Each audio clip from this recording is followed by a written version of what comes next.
Good afternoon. It is Wednesday afternoon, March 25th. And this thing has been sitting, curing since, Sunday morning.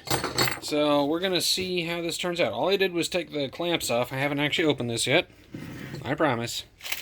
So you're gonna see this surprise with me. Or, well, technically later, because I'm going to see it and then upload it to YouTube, and then you'll see it. But anyway. Let's see how this piece turned out. Okay. Alright.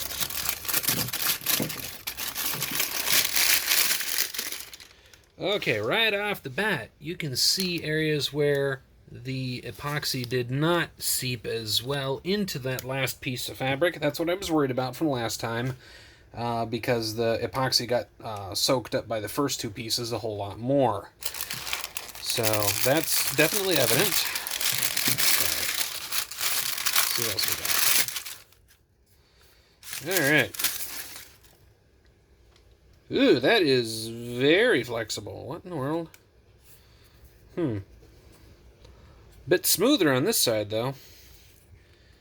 But, man, it's like rubbery, almost. And the first piece I did, that's the same number of layers. It's only 3 layers, and this thing is, I mean, it'll bend, but it's pretty stiff. Compared to this, I mean, this is really rubbery. Okay. Maybe the acetone's not such a good idea with this. Alright, very interesting results. Yeah, because I can twist this piece. Look at that. It's already warped. Huh. Alright. Well, that's science. That's how we find out if stuff doesn't work, right? Okay, so it looks like acetone might not be the thing. I've heard bad stuff about alcohol as far as mixing it with epoxies.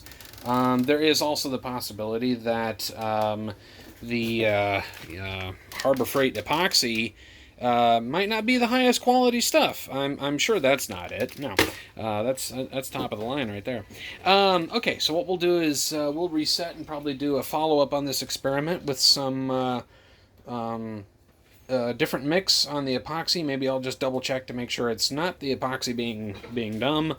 Also, I might try to get a more precise scale.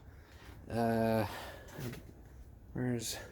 Oh, it must be in the house. Okay, I don't have my scale out here. I have a food scale, a digital food scale, and it measures in grams.